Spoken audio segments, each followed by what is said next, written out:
Teman-teman, memorize all activity today. Let's play game. Berdoa selesai. Let's play.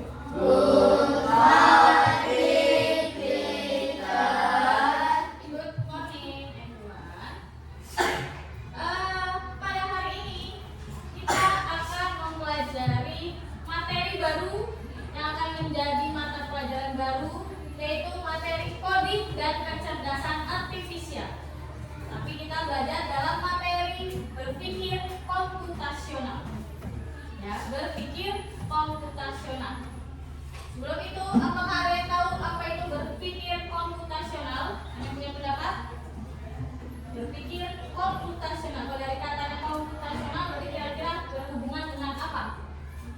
Kan? Komputer. Komputer, oke, pintar. Berpikir komputasional. Komputasional itu komputer, berarti kita diminta bagaimana? Berpikir Komputer. ya, betul. Berpikir seperti komputer. Coba kita lihat dulu dari pertama, apa itu coding dan kecerdasan artifisial? Coba Amel, kelihatan nggak tulisan ini? Coba dibaca. Coding adalah proses menulis instruksi atau perintah yang dimengerti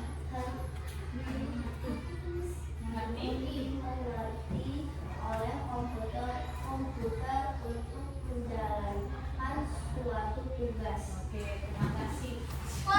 Coding adalah proses menulis instruksi atau perintah yang dimengerti oleh komputer untuk menjalankan suatu tugas. Jadi coding itu adalah perintah. Perintah siapa yang memasukkan perintahnya? Yaitu seorang programmer, seorang ahli komputer. Dia memasukkan perintah ke dalam komputer, kemudian komputernya melakukan suatu tugas, sesuatu.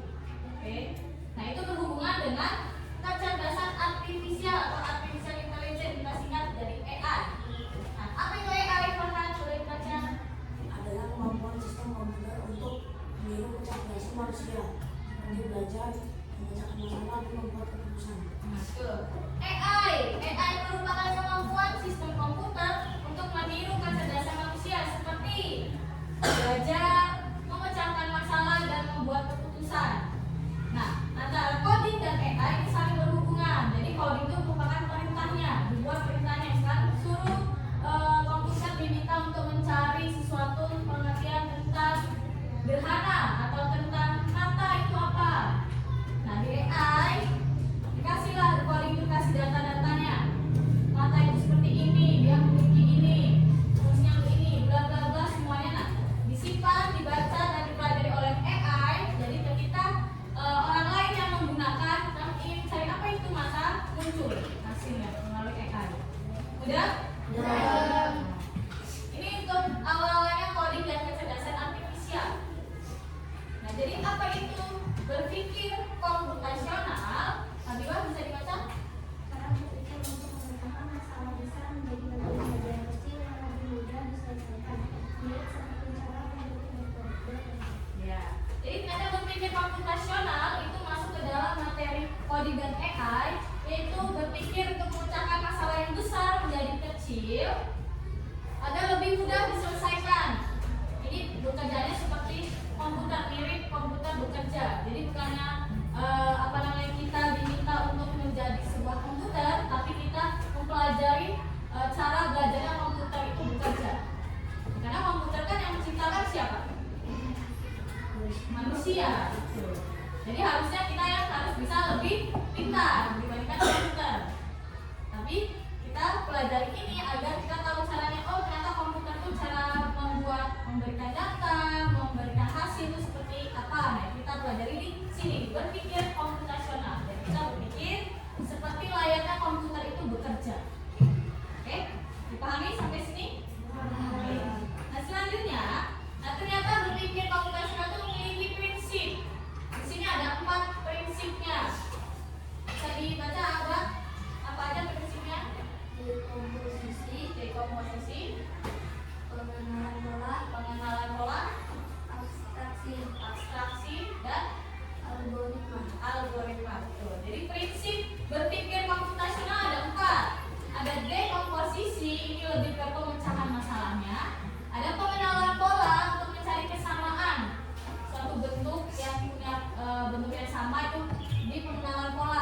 Kemudian ketiga, abstraksi, mencari hal-hal yang penting. Terus yang keempat, algoritma, membuat langkah-langkah. Agar kita bisa berpikir seperti komputer atau berpikir komputasional, kita harus memiliki empat prinsip ini: dekomposisi, pengenalan pola, abstraksi, dan algoritma. Kita pelajari lebih lanjut apa itu dekomposisi, pengenalan pola, abstraksi, dan algoritma. Kita pelajari satu-satu. Yang pertama, dekomposisi. Dekomposisi itu merupakan memecahkan masalah yang besar menjadi kecil-kecil agar lebih mudah dikelola. Sini bisa kasih contohnya, kalau nggak jelas gambarnya dijelaskan. Ini punya suatu kasus ketika kita pagi ingin sarapan roti dan teh. Kira-kira ketika kita ingin makan roti, selai, dan teh, apa yang perlu kita siapkan? Roti, selai, teh, gelas. Kalau kita membuat, kita bagi dua dulu kan, sini kita makannya roti, minumnya teh. Kita bagi lagi nih dari sarapan roti dan teh, kita bagi dua lagi. Kita makan roti dan minum teh. Nah, di roti kita butuh apa aja persiapannya?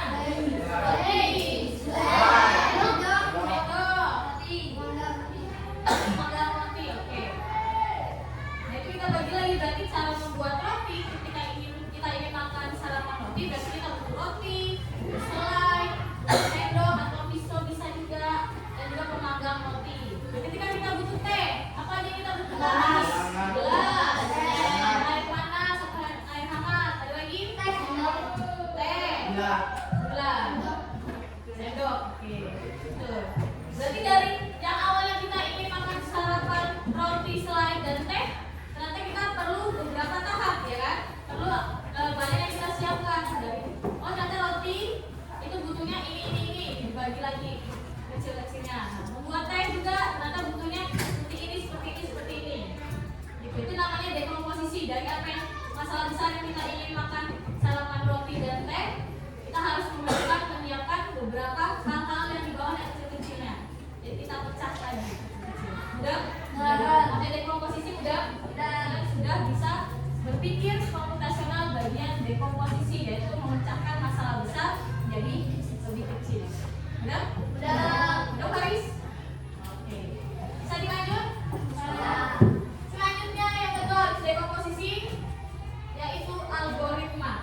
Nah, algoritma kita merancang langkah-langkah sistematis dan terurus untuk menyelesaikan masalah. Ya, jadi kalau algoritma kita merancang langkah-langkah sistematis dan berurut untuk menyelesaikan masalah. Contohnya seperti apa? Kita tonton dulu video itu. Tinggal di sebuah kota dengan tata jalan yang penuh belokan dan putaran. Hari ini, sang ibu ketinggalan di rumah dan ia memintakan untuk menetapkan kebenarannya. Ibu memberikan sebuah peta agar Tom tidak tersesat. Peta tersebut digambarkan sebagai sebuah persegi dengan petak-petak yang menamai 1 sampai 6 serta panah dari A sampai F. Peta tersebut juga berisi tanda arah yang dapat ditentukan seperti pada gambar berikut ini. Tanda panah ke bawah artinya Tom hanya dapat turun. Tanda panah ke bawah dan ke kanan artinya Tom dapat ke bawah atau ke kanan. Tanda panah ke kiri dan ke bawah artinya Tom hanya dapat ke kiri atau ke bawah. Tanda panah ke kiri dan ke atas artinya Tom dapat ke atas atau ke kiri. Tanda menunjukkan lintas artinya Tom memenuhi halaman sehingga tidak dapat bergerak lagi. Tom mulai dari pojok kiri atas atau di bawah di satu seperti pada gambar berikut ini. Nah, pertanyaannya, bukan benda yang dapat dituntut oleh Tom untuk sampai ke tempat ibunya atau dalam kolom F-nya. Nah, sekarang kita bahas ya teman-teman. Pada saat ini kita diminta untuk menentukan penggunaan kuda yang tepat untuk dapat dituntut untuk sampai ke tempat ibunya. Kita perlu memperhatikan tanda arah untuk mencari kuda yang sudah dijelaskan dalam soal. Nah, untuk menjawab pertanyaan ini, kita perlu mencermati 4 kuda yang akan diberikan dalam video jawaban. Kita cermati bersama-sama ya teman-teman. Kita lihat di rujuk pertama atau di pilihan jawabannya A. Untuk pertama, A1, B1, B2, B3, C3, D3, E3, E4, E4, E5, dan F6. Sekarang kita cocokkan dengan gambar yang sudah disediakan di ini. Pertama, Tom berada di kolom A1. Kita sesuaikan dengan buku pertama. Dari kolom A1 terdapat tanda panah ke bawah, artinya Tom hanya dapat ke bawah atau ke kolom B1. Kita lihat dulu untuk selanjutnya dari B1, jadi betul. Kemudian di kolom B1 terdapat tanda panah ke bawah dan di kanan artinya Tom hanya dapat ke kolom C1 atau B2. Kita lihat di video, maka selanjutnya ada B2. Berarti betul, kan bisa melanjutkan ke kolom B2. Kemudian di kolom B2 terdapat tanda warna yang sama. Artinya toh dari ke bawah atau ke kanan. Kemudian B2 menunjukkan tom harus ke B3. Berarti betul, tom bisa melanjutkan langkahnya ke B3.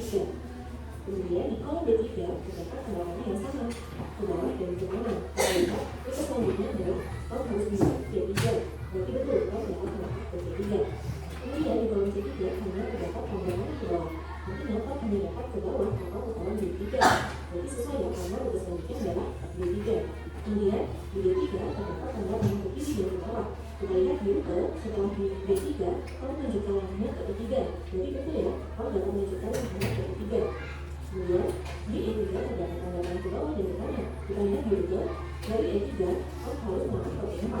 Nah, kita lihat di kolom keempat terdapat tanda uji prioritas. Artinya, tom akan menggunakan halaman pada E4 jika ia menggunakan rute pertama ini. Jadi, rute ini tidak dapat digunakan karena tom akan memenuhi halaman berjalan sehingga ia tidak bisa sampai ke kantor ibunya. Mudah Kak? Sudah. Udah. Coba kalau kita tadi kan masih yang A tuh. Rute yang A.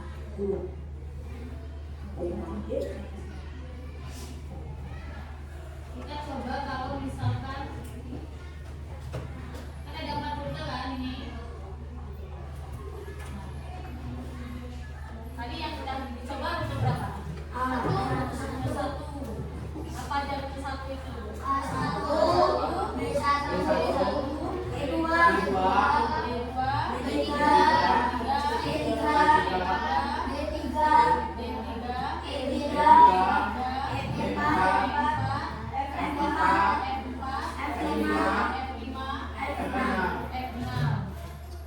Bisa nggak tadi? Enggak. Dia nggak bisanya di mana? Yang di E4.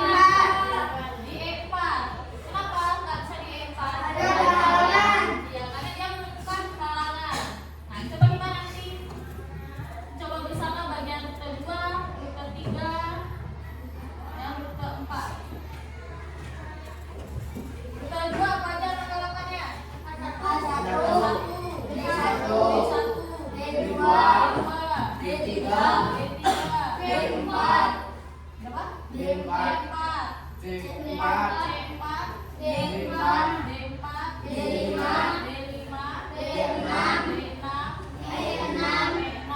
F6. Yang ketiga, rute 3. A1, B1, B2, B3, C3, C3, terus D3,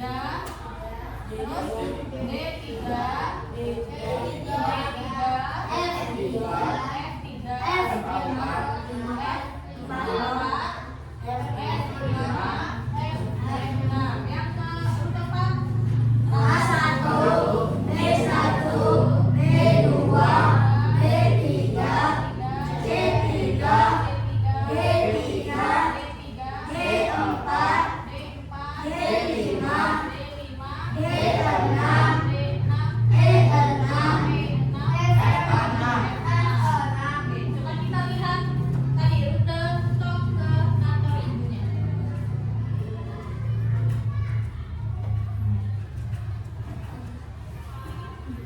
Nah, kita ambil garis ini.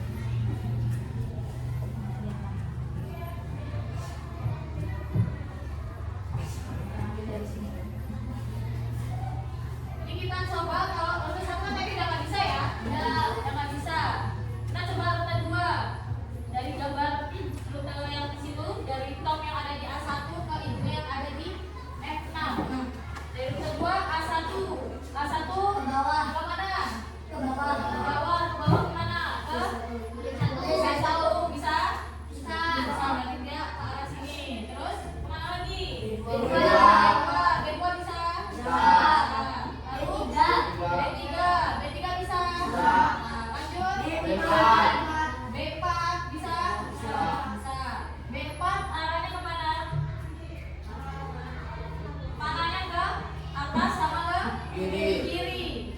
Bisa nggak dia jalan ke atas? Berarti kalau C4 dia bisa nggak? Nggak bisa karena ya warnanya nggak sesuai. Betul, berarti di C4 dia nggak bisa. Berarti rute 2 itu juga dia gagal, nggak bisa. Ada yang mau mencoba? Mau mencoba diurutkan? Siapa yang mau mencoba? Oke, boleh kalian. Nanti dibantu sama teman-temannya juga. Dibantu teman-temannya urutan 3, mulai dari mana dulu? A1. A1 bisa, kemudian ke B1 bisa checklist. Lanjut ke B1 ke B2 bisa. Lanjut ke B3. B3 masih bisa. C3 bisa ke bawah. Lanjut ke B3. B3 bisa. Lanjut ke E3 bisa ya? Oke, bisa. Lanjut ke F3. F3 bisa? Lanjut F3 ke F4 bisa? Lanjut F5. Oke, terus ke F6. Jadi yang ketiga bisa? Tapi tadi karena udah bisa yang C, kita coba yang urutan 4. Tadi yang mau mencoba? Oke, boleh dipakai.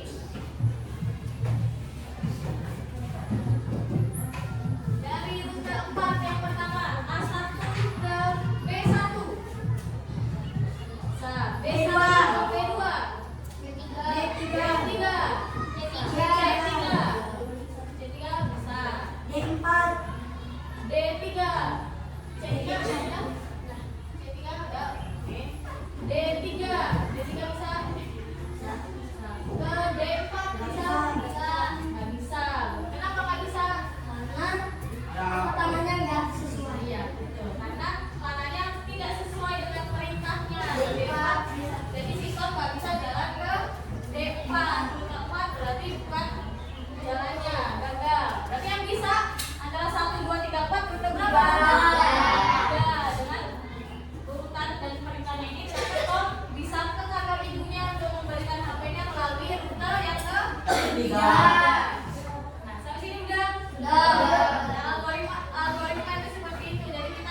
Sitcom apa?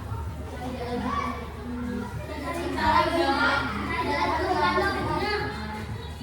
untuk ke kantor ibunya. Cari jalan kantor ibunya untuk ngapain? Ya, memberikan HP yang tertinggal. Terus dia dikasih informasi di mana jalannya, apa aja petunjuknya. Dia hanya bisa lewat ketika gimana? Mananya? Ke bawah, terus kanan, kiri, ke atas. Bagaimana kalau dia menemukan gambar segitiga yang warna oranye? Apa artinya? Ada halangan, dia nggak bisa melewati jalanan. Oke, itu berarti kalian bisa mengambil inti-inti dari masalah cerita tentang Tom yang mau mengantarkan HP ke ibunya. Itu merupakan bagian dari abstraksi. Udah ini. Nah, abstraksi itu dari sebuah cerita yang panjang, kamu ambil intinya masing-masing. Ya, udah. Oke. Kita masuk ke bagian terakhir. Jadi kesimpulannya gimana? Kesimpulannya, ternyata berpikir komputasional itu dari pendekatan pemecahan masalah dan terinspirasi dari caranya berpikir komputer. Dari tadi, yang kita pelajari tadi itu pelajaran yang dipelajari oleh sebuah komputer atau AI, kecerdasan artifisial. Nah, apa yang tadi empat prinsip dalam berpikir komputasional? Ada apa aja? Dekomposisi, terus pengenalan betul.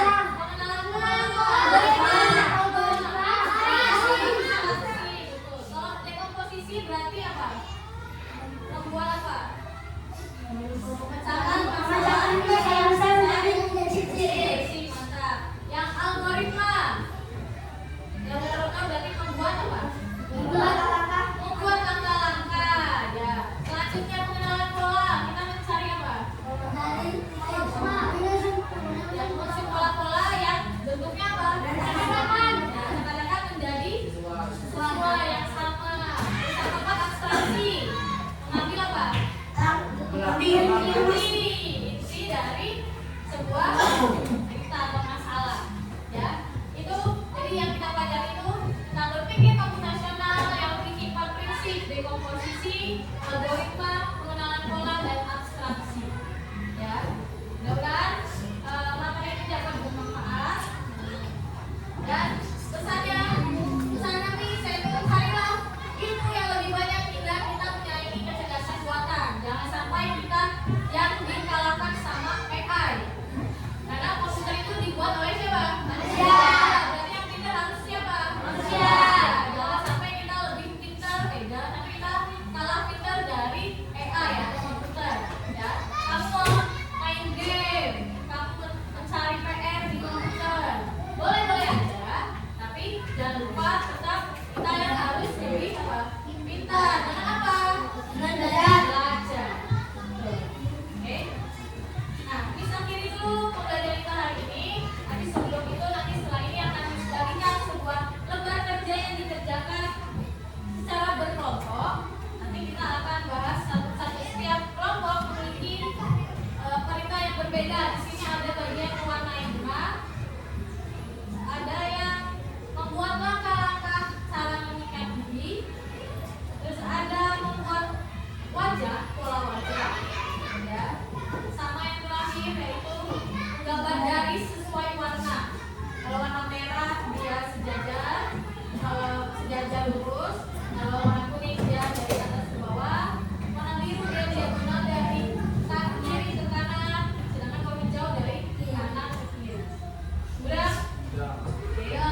semuanya ke tempatnya udah. Baik. Kalau gitu kalian sudah semua. Mudah-mudahan apa yang tadi kita pelajari dapat